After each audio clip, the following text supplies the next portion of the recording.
تماشاوان هجا هری داوی اندام فرمانداری نپگ مراد کریلان درباره شهادت گو دیدم داوی ده هاتنا راگاندن آخبی. قال صدما درنکتنا راگاندن وان و روشا ایدی جنازه وان کر. مراد کریلان دیار کر گو جبر شرط و مرجن گران ین شر هن آگاهی ین شهادت درنگ هاشت نابند وانیا بریارگه گوت. شهادت گو هینا جبر رای گشتی یانجیج رای گشتی ر نهاتنا راگاندن هنه. کریلان جرا یکم درباره هجمارا شهادت ده دانه نو و برفره پاروکر و گوت. جسال 1976 حتی 2026 ایدی 25922 شهید هاتنا قید کرن. تبی شهادت گو نه هاتنا قید کرن جی ایدی دبه 27000 شهید هنه.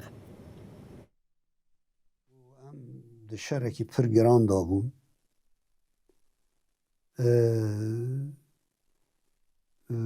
جدمکی شون و ام مجبور من پرگالا محابره جی راوستین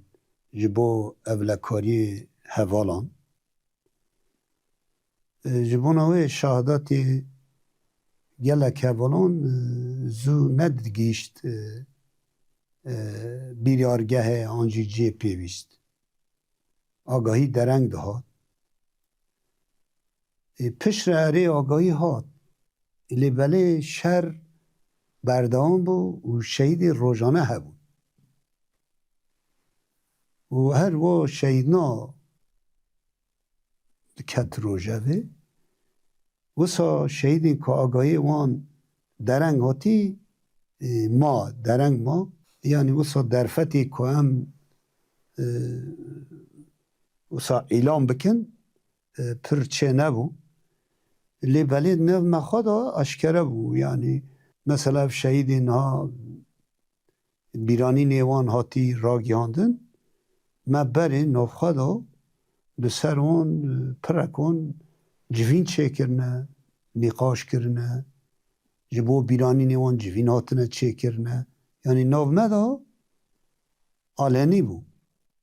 لیبله جبو رای گیشتی جبو اشتمال باتان انجق نه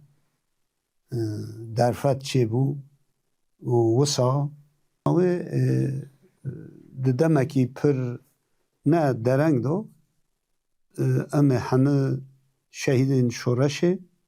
جرای گشتی را و جمالات هجا را پارو بکنه وسا شهید می 50 سالی انگو ج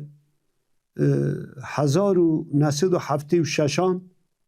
حیا 2026 25922